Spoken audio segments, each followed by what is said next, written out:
14절에서 20절.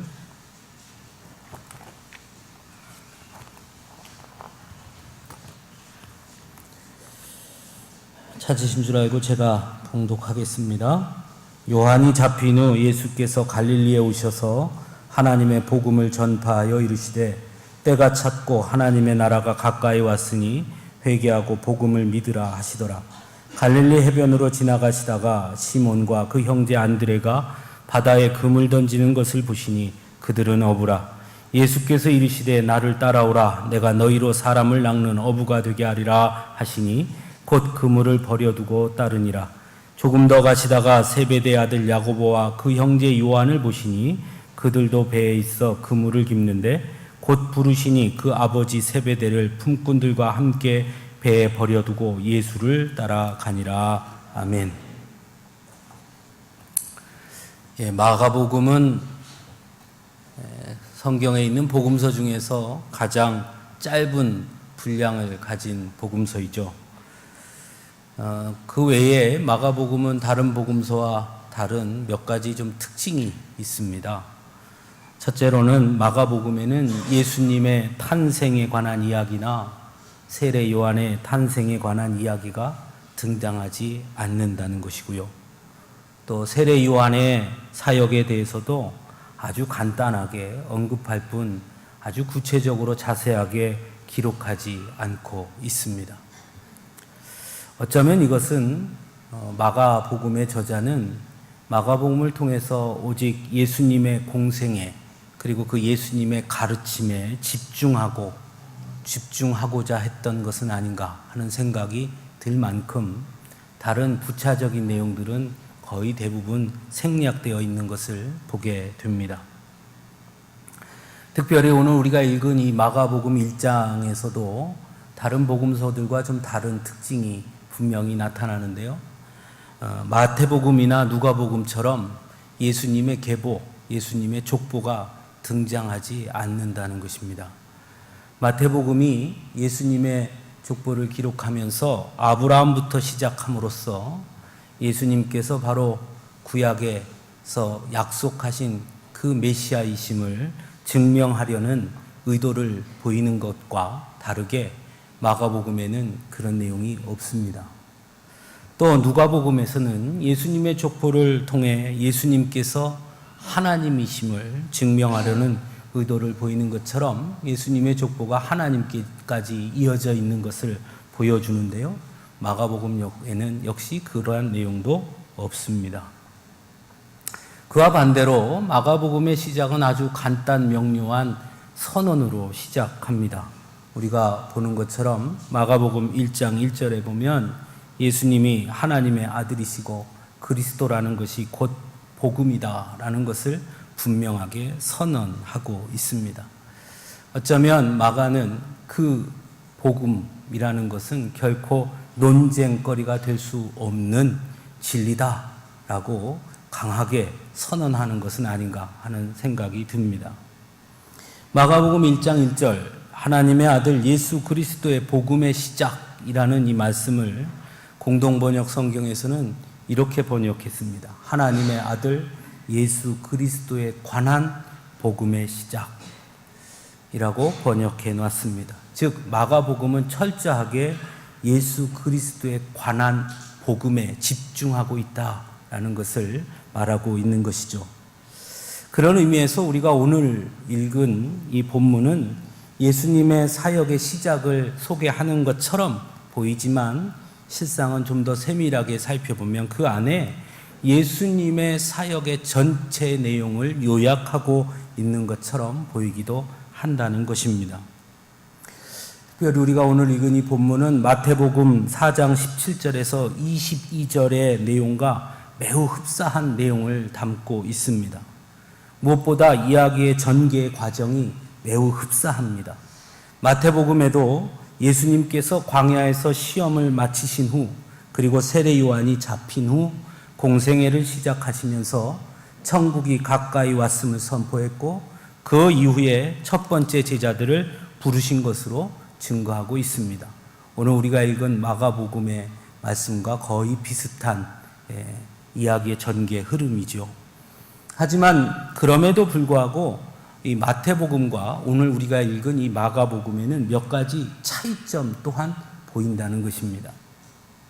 먼저는 예수님의 선포 메시지가 마태복음에는 회개하라 천국이 가까이 왔느니라 라는 이 말씀으로 증거되고 있는데 반해서 우리가 오늘 읽은 것처럼 마가복음에는 때가 찼고 라는 말과 복음을 믿으라 라는 말이 첨가되어 있다라는 것입니다.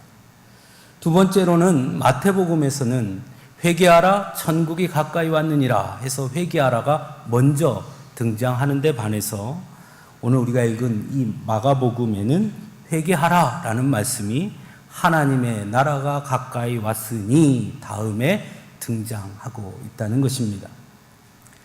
이러한 차이가 얼마나 큰 차이겠습니까? 라고 볼 수도 있지만 그러나 좀 더 깊이 들여다보면 여기에는 매우 큰 차이점이 있다는 것을 생각해 볼 수 있습니다. 이것은 아마도 마태복음의 저자가 강조하고 싶어 했던 것과 마가복음의 저자가 강조하고자 했던 것의 차이라고 할 수도 있을 것입니다. 즉 마태복음의 저자는 예수님께서 선포하신 그 핵심 내용이 무엇이냐에 좀 집중했다면 마가복음의 저자는 예수님의 사역이 언제 시작되었는가 그 시작의 때에 집중하고 있습니다. 그래서 때가 참에라는 때라는 말이 등장하고요. 또 하나님의 나라가 가까이 왔으니 다음에 회개하라 복음을 믿으라 하는 두 가지 명령어를 붙임으로써 하나님의 나라가 가까이 왔다라는 선포를 들은 우리는 과연 어떠한 행동으로 또 어떻게 응답해야 하는가에 좀 더 집중하고 있다라는 것이죠. 본문에 때가 찼고 하나님의 나라가 가까이 왔다라는 이 말은 공동번역 성경에서는 때가 다 되어 하나님의 나라가 다가왔다라고 번역하고 있습니다. 이 말은 곧 하나님의 나라가 다가온 것이 어느 날 갑자기 이루어진 일이 아니라는 뜻이죠.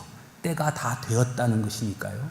즉 하나님의 계획에 의해 바로 그때 그 하나님의 계획하신 그때에 바로 그곳 바로 갈릴리에서 시작되었다라는 것을 분명히 선언하고 있는 것이라 할 수 있습니다.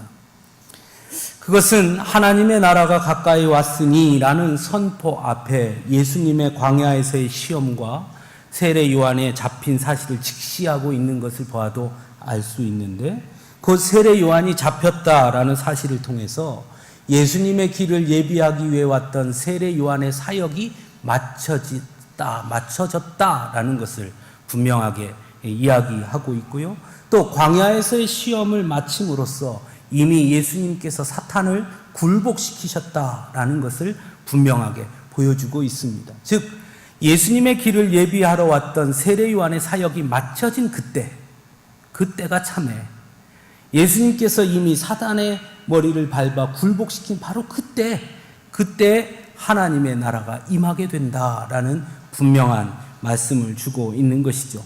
그러므로 예수님께서 이 땅에 오심은 예수님의 사역은 어느 날 그저 이루어진 일이 아니라 하나님의 계획 안에서 예비되고 준비된 일이며 하나님이 인간의 역사에 매우 독특하고 결정적인 방법으로 개입하신 사건이 바로 예수님이 이 땅에 오셔서 하신 사역임을 우리에게 보여주고 있다라는 것입니다.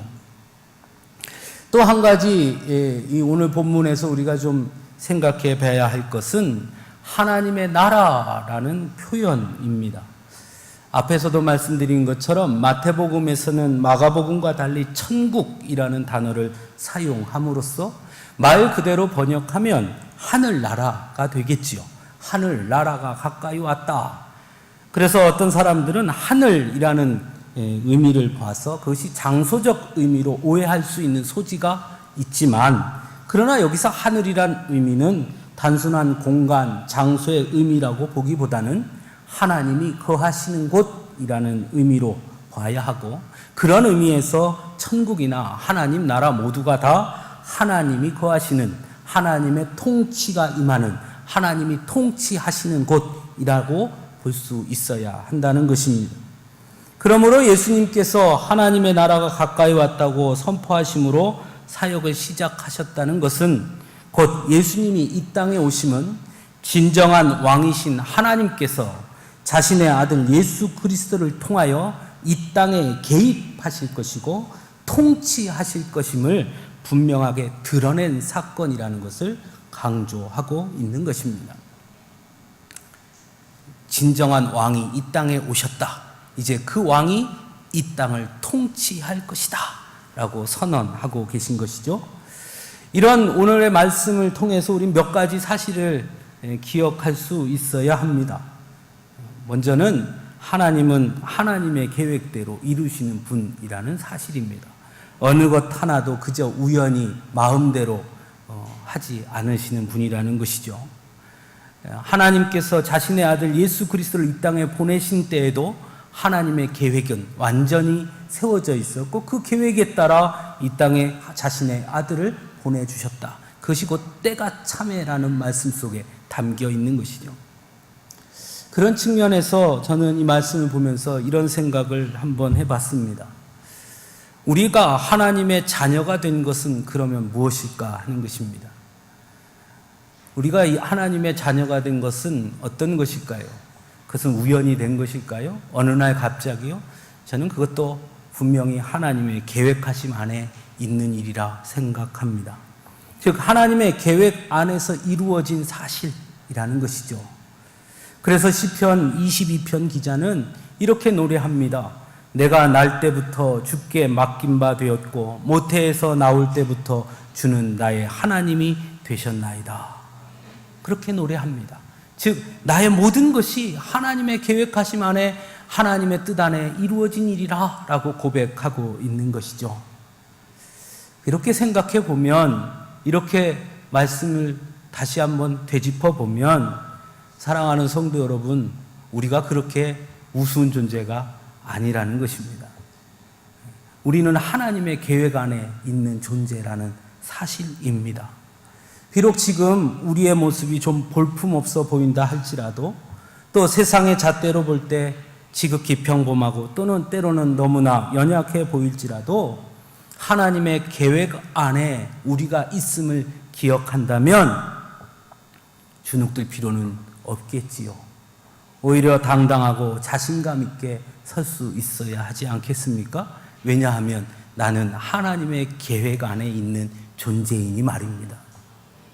비록 내 삶이 내 맘대로 사는 것 같고 이리 흘러가고 저리 흘러가고 세상 풍랑에 따라 갈피를 알지 못해서 이리저리 흘러가는 것 같지만, 그러나 그것은 그저 그렇게 이리저리 내 맘대로 흘러가는 것이 아니라 그럼에도 불구하고 여전히 내 삶은 하나님의 계획 안에 있다는 사실을 우리는 기억할 수 있어야 합니다.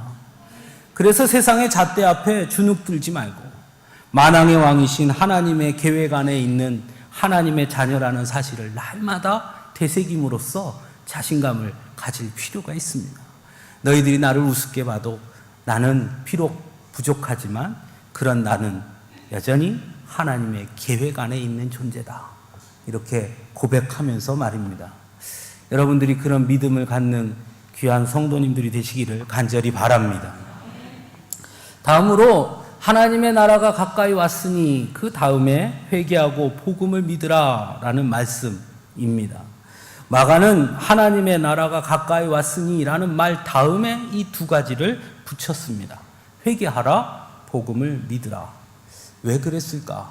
왜 회개하라, 하나님의 나라가 가까이 왔느니라 하는 마태같이 그렇게 이야기하지 않고 하나님의 나라가 가까이 왔으니 회개하고 복음을 믿으라, 이렇게 마가는 기록했을까 하는 것이죠. 저는 이 본문을 보면서 혹시 마가가 우리에게 이런 것을 질문하고 있는 것이 아닐까 생각해 봅니다. 왕으로 오시는 예수님, 예수님의 통치가 선포된 그때에 그 통치 아래에 머물기를 원하는 자들, 그들에게 하나님이 요청하는 것이 혹 회개하는 것, 복음을 믿는 것이라고 우리에게 가르쳐 주는 것이 아닐까 하는 생각 말입니다. 하나님의 나라가 가까이 왔다는 소식을 들은 자들이 해야 할 태도, 그것이 곧 회개와 복음을 믿는 것이라는 것을 강조하고 있는 것은 아닌가 하는 것이죠.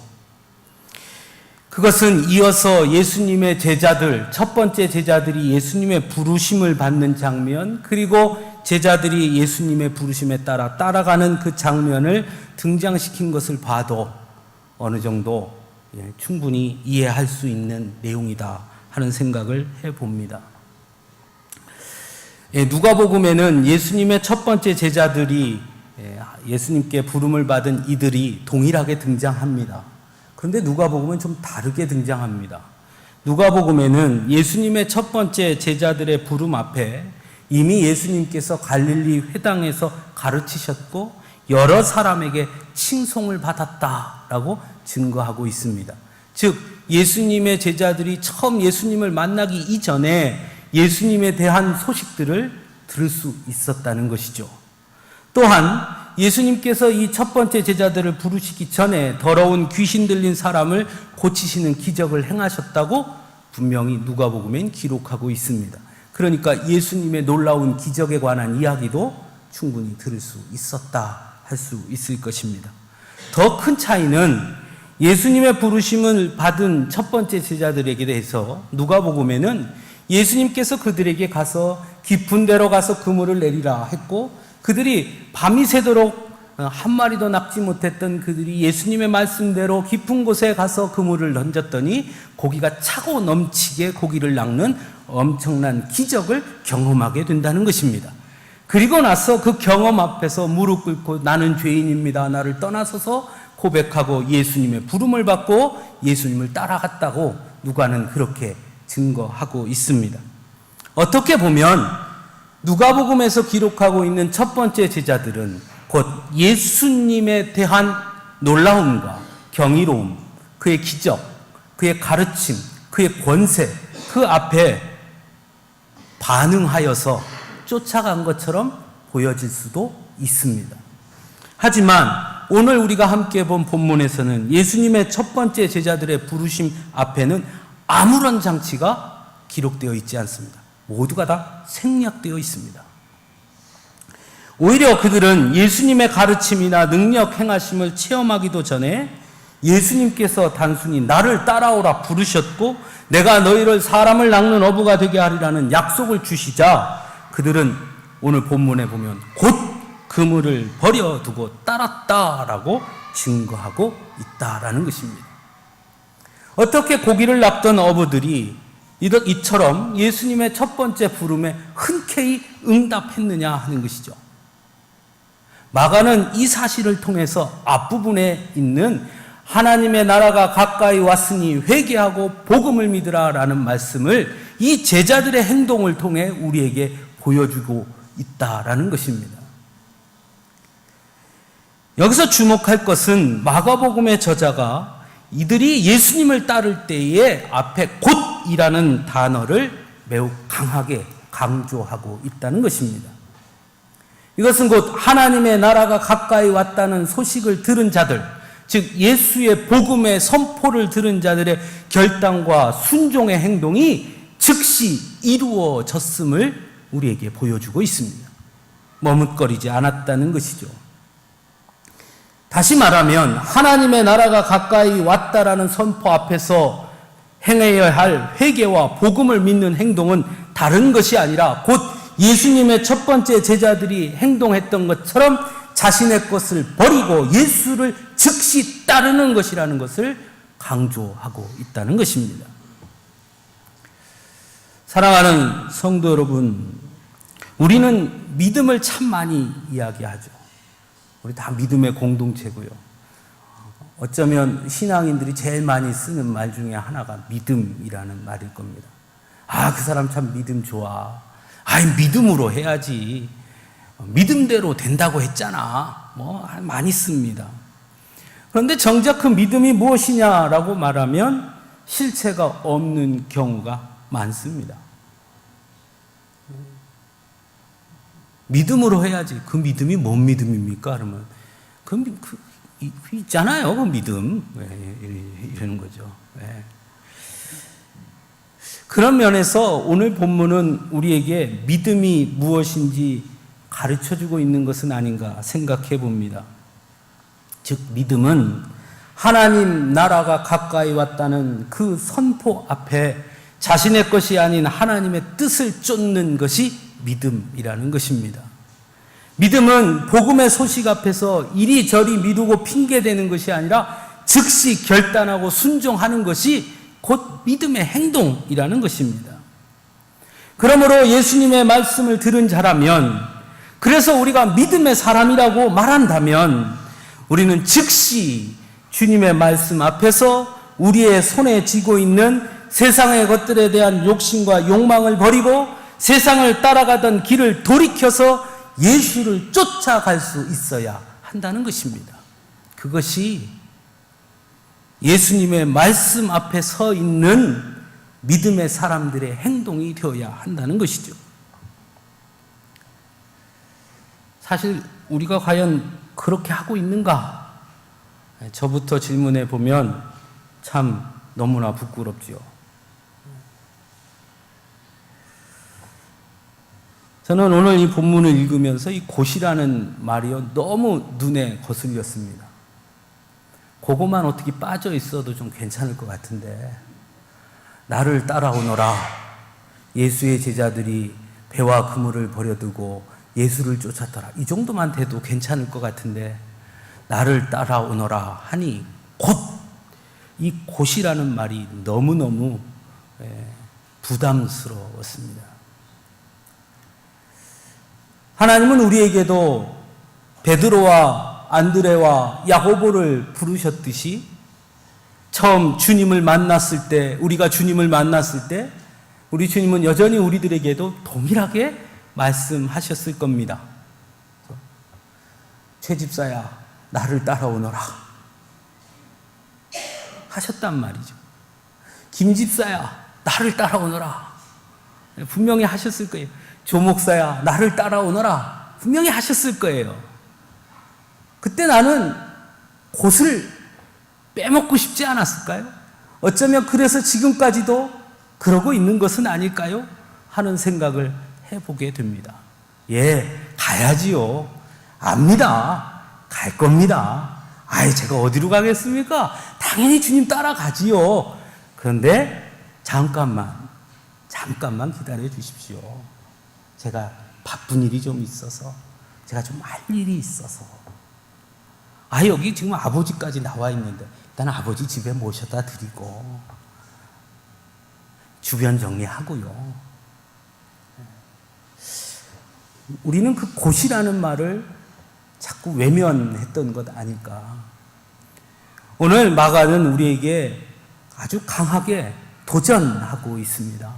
하나님의 부름 앞에 너는 곧 응답할 수 있느냐?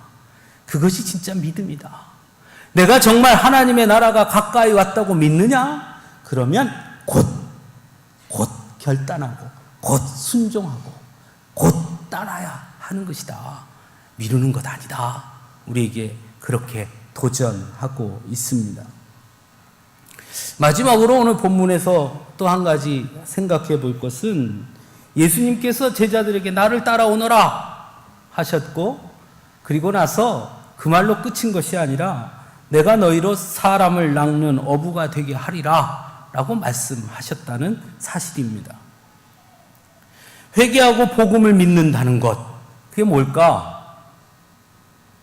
예수님이 하신 말씀과 연결해 보면 회개하고 복음을 믿는다는 것은 회개는 곧 모든 것을 버리고 쫓아가는 것이 회개라면, 복음을 믿는 것이라는 말은 어쩌면 사람을 낚는 어부가 되는 것이라고 할 수 있지 않겠나 생각해 봅니다.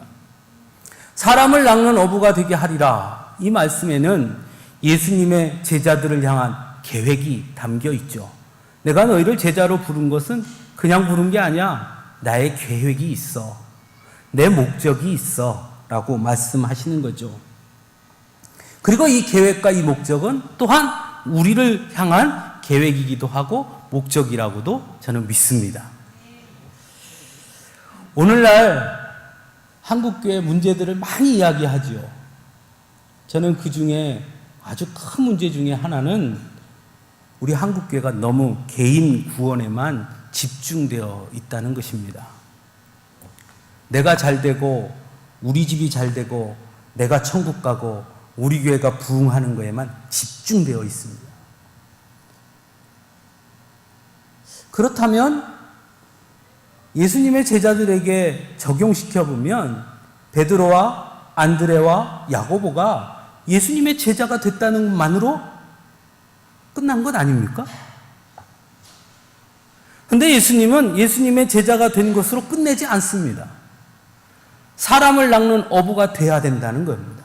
내가 너희를 그렇게 되게 할 것이라고 말씀합니다. 즉, 나 혼자만의 구원, 나 혼자만의 축복, 우리 가정만의 행복, 그것이 아니라는 거예요. 예수님께서 제자들을 부른 것은 곧 다른 사람들을 위해서 불렀다는 것입니다. 사람을 낚는 어부, 다른 사람 말이죠. 그런 면에서 복음을 믿는 것은 아주 쉽게 표현하면 사람을 사랑하는 것 아닐까 하는 생각을 해보게 됩니다. 사람을 사랑하는 것이요. 우리의 세상은 점점 더 사람이 우스워지는 세상입니다. 사람이 도구에 그치지 않고 사람이 돈으로, 물질로 사람의 생명이 치부되는 그런 사회를 우리는 살아가고 있습니다. 그래서 이런 사회에서 사람을 이야기한다는 건 참 어리석은 것처럼 보이기도 합니다. 요즘 우리나라도 최저생계비가 올랐다, 정부에서 올리고 나니까 뭐 난리도 아닙니다. 자영업자들이 못 살겠다 뭐 이러고 난리도 아닙니다. 왜 이렇게 됐을까 하는 생각을 합니다. 우리나라에 사람이 있나 싶습니다. 사람을 너무 우습게 여기죠. 하지만 오늘 예수님은 우리를 제자 삼은 것은 사람을 위해서 우리를 제자 삼았다라고 말씀하고 있습니다. 실제로 예수님께서 공생의 기간 동안 보여주신 예수님의 모든 사역의 중심에는 사람에 대한 사랑이 있었습니다. 다른 사람들이 또는 그 사회가 그 사람을 어떻게 보고 어떻게 평가하느냐를 예수님은 전혀 중요하게 여기지 않았습니다. 그가 관음한 여인이라 할지라도 혈루병에 걸린 부정한 여인이라 할지라도 모두가 손가락질하는 세리라 할지라도 예수님은 그 사람 하나하나를 매우 소중하게 여기셨습니다. 오히려 그들을 더욱 사랑해 주셨습니다. 어쩌면 그 사랑 때문에 우리 또한 예수님의 자녀가 된 줄로 믿습니다. 그 사랑 때문에요. 그런데 왜 우리는 사람을 사랑하지 못할까요? 왜 사람이 우리에겐 도구가 됐을까요?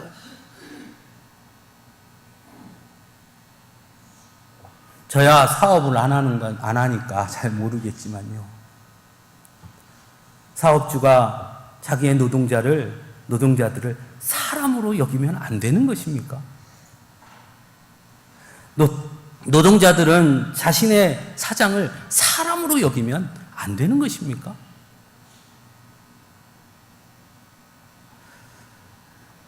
최저생계비가 오르고 나니 아파트의 경비원 수를 줄이는 아파트가 점점 늘어나고 있다고 합니다.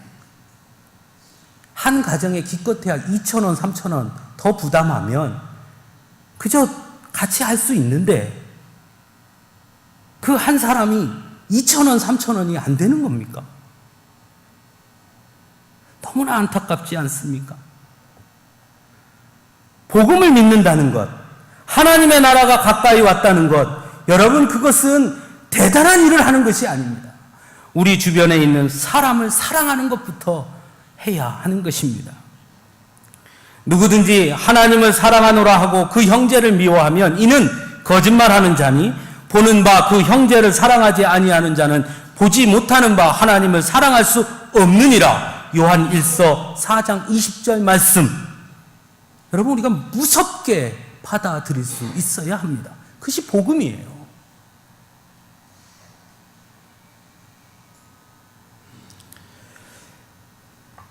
하나님의 나라가 가까이 왔습니다. 하나님의 통치가 임하십니다. 하나님은 사람을 사랑하시는 분이십니다. 그러므로 우리도 사람을 사랑할 수 있어야 합니다.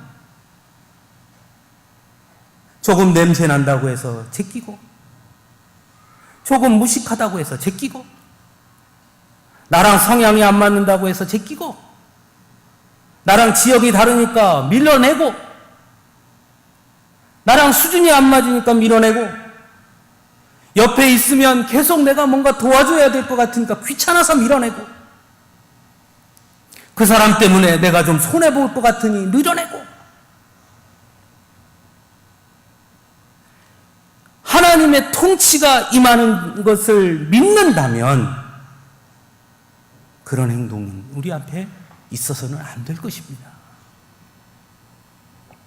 약하니까 더 사랑하고, 부족하니까 더 사랑하고, 나의 도움이 필요하니까 더 사랑하고, 연약하니까 더 사랑하는 것 아니겠습니까? 사람 인자는 여러분들 한문으로 보면 이렇게 서로 기대어 있습니다. 그게 사람입니다. 사랑하는 성도 여러분, 마가는 하나님의 나라가 가까이 왔다라는 예수님의 그 선포를 통해 오늘 우리에게 아주 강한 도전을 하고 있습니다. 그 선포 앞에 너희들은 어떠하냐? 정말 하나님의 나라가 우리 안에 임했다는 것을 믿는다면, 그렇다면 곧 즉시 회개하고 복음을 믿으라. 곧 즉시 세상의 욕심과 욕망, 물질에 대한 탐욕, 성공, 지상주의에 목말라 강팍해진 우리의 마음들을 이제 즉시 내려놓아야 한다. 그리고 예수님이 가신 그 길을 따라가는 것이다. 그 길은 곧 사람을 사랑하는 것부터 시작하는 것이다. 우리에게 강하게 도전하고 있습니다. 사랑하는 성도 여러분,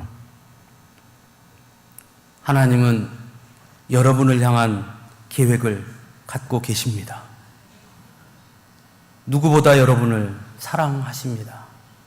그래서 여러분을 통해 하나님의 역사를 이루시기 원하는 줄 저는 믿습니다. 이제 우리가 응답해야 합니다. 서강주교회 성도들아, 하나님의 나라가 가까이 왔다. 우리에게 선포하셨습니다. 이제 우리가 대답해야 합니다. 예수님의 첫 번째 제자들처럼 곧 배와 그물을 버려두고 예수를 쫓을 것인지, 아니면 그 선포 앞에 귀를 막고 모른 척 할 것인지, 사람을 낚는 어부가 되게 하리라 하신 주님의 뜻을 받아들여서 우리 주변의 사람들을 사랑할 것인지, 아니면 여전히 나만 사랑하고 내 길만 고집하며 살 것인지, 이제 우리에게 질문하고 있습니다. 사랑하는 성도 여러분, 우리가 모두 예수님의 첫 번째 제자들과 같이 주저함 없이 곧 즉시 버려두고 예수를 쫓는 이들이 될 수 있기를 간절히 바랍니다. 비록 쉽게 할 수는 없고, 비록 첫 번째 성공할 수는 없을지라도, 예수님의 제자들도 수없이 넘어져고 실패했지만, 그러나 그들이 마침내 주님의 나라를 확장하는 일에 귀하게 쓰임받았던 것처럼 우리도 한 번에 다 이룰 수는 없을지 몰라도 주의 말씀을 믿고 성령님을 의지함으로 그 길을 한 발 한 발 걸어가면 분명 우리 또한 베드로처럼, 야고보처럼, 요한처럼, 안드레처럼 하나님의 쓰임받는 자녀들로 굳게 설 것을 저는 믿습니다.